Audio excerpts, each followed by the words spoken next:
Chaotic, and welcome back to another Grand Theft Auto 5 video here on my channel. Now in today's video, I'm going to be sharing some locations with you guys that you may have not visited for a while or you may not know about at all. There are so many really cool locations in GTA 5, but most players don't really go to them very often, if at all. So the purpose of this video is to share these with you guys and remind you that these locations do exist and they are definitely worth checking out more often. Anyway, so to start things off, I'm going to be showing you guys a location which can be found inside the prison.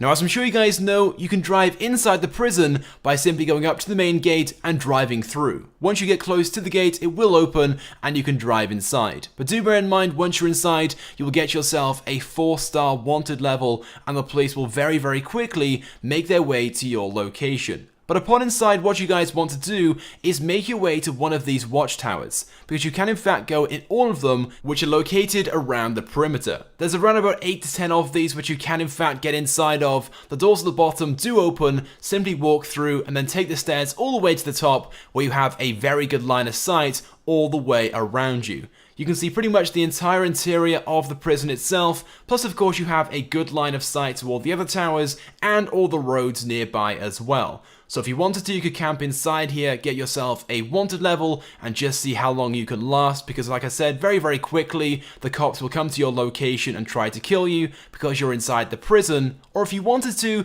you could come to this location when there are other players trying to chase you down. You could hide inside here and use the police to your advantage, because if other players want to try and kill you, they of course have to face the police as well. But if there are players driving past, you of course can hide inside here and take them out without them even realizing that you can see them from this location. It's definitely a very cool location which you can have some fun with, and it was only just the other day that I found out you can actually go inside these watchtowers. Anyways, moving on to the second location, this being the crane, which is just down the road from the Eclipse Towers.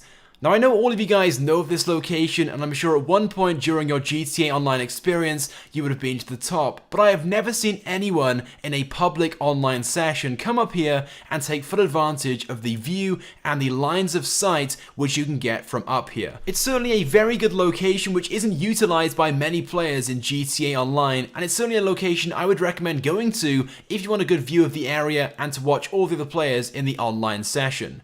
And of course what you can also do is go to the end of the crane, put out a sniper, and you can get a very good line of sight to the nearest Los Santos Customs, which is the one which pretty much everyone goes to. And although the custom shop is very far away, you can in fact shoot that far using a sniper rifle, so if you need to, you can kill people down there. But moving on to another location which also has some great lines of sight, this being the Clock Tower, which again I know you guys know about, but very few people actually go to and use this location to their advantage. So right by here again, it's one of the tallest buildings in the area. So once you're on top of it, you have a great line of sight and a good view to everything around the area, like the pier, the beach, the roads that go down towards the airport, the roads that go towards the main city area, and of course if there's anyone in a helicopter or a jet coming towards your location, you can go down the ladder and hide in this hole right here. But let's move on to one of my favorite locations in GTA Online, this being the waterfall that can be found in this location right by here on the map.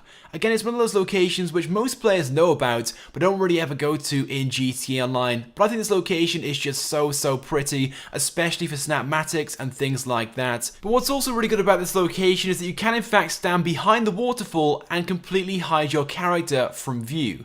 So what you guys want to do is exactly what I just did in the video. You want to walk around the outside of the water, being very careful you don't go towards the middle, because if you do, the rapids or the current will sweep you under the water and take you downstream. But as long as you go around the outside, you can avoid that and then stand behind the waterfall just like I'm doing in the video. And like I said, you're completely hidden from view. It is a very cool location to go to if you want to hide from other players in the session. But it's overall a very nice location anyway. Up next is a nice hideout in the Sandy Shores area. What you guys can do at this location is enter one of the trailers in the Lost MC trailer park, and you can go inside and just chill out if you want to. It's that simple. Just make your way to this trailer, which is at the back of the trailer park, and simply walk through the door. It's the only trailer which you can actually get inside of, but it's a really cool one. There's not really much space inside, but it's a great place to hide out in, and this location goes really well with the recent biker theme that's going around in GTA Online right now. So if you guys are into role role-playing and stuff like that,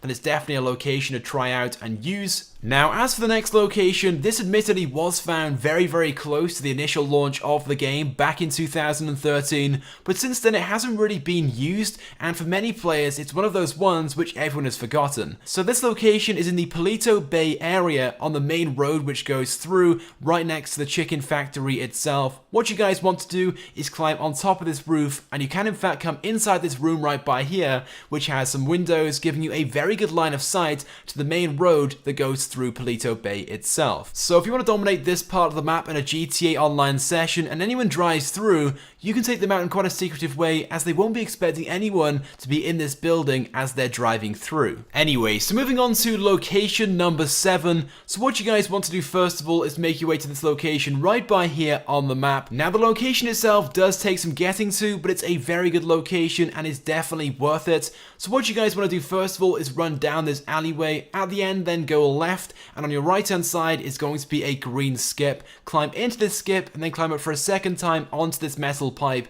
I would then recommend pulling out a weapon and walking very, very slowly along this pipe, as you can very easily fall off. And once you get to this window, climb inside, and you're then going to be inside this secret room right by here, which is completely sealed off. That's the only way to actually get inside this building, unless of course you parachute down from a helicopter or a plane.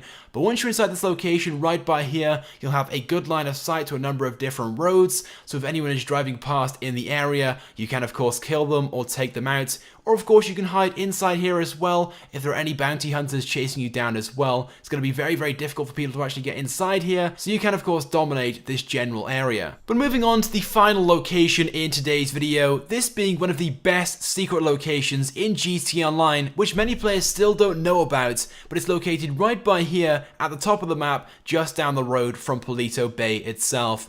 And basically what you guys can do on the beach is go inside this tunnel. Now you can in fact walk all the way through this very long tunnel, which goes all the way under the road to the other side. And at the end of the tunnel there is an exit which is covered by 4 metal bars with 1 broken, and it is in fact possible to actually go through here and exit if you want to, but it is very, very difficult, and I actually gave up because of how difficult it is. But overall I think this tunnel is a very good location, especially if you guys want to hide in a GTA Online session. It's one of those locations which many players have either forgotten about or don't know at all. But what you can in fact do once you're in this tunnel, if you wanted to, is stand in the middle of the tunnel. On the minimap it would show your location to be on the road above you, and if any players are trying to find you, they would go to that location and they wouldn't be able to find you at all, unless of course they know about this tunnel below. Anyway, so there we go guys. With that being said, that's pretty much it for this video. I hope you guys have enjoyed it. If you guys could drop a like on this video, it would help me out a lot and it's also greatly appreciated.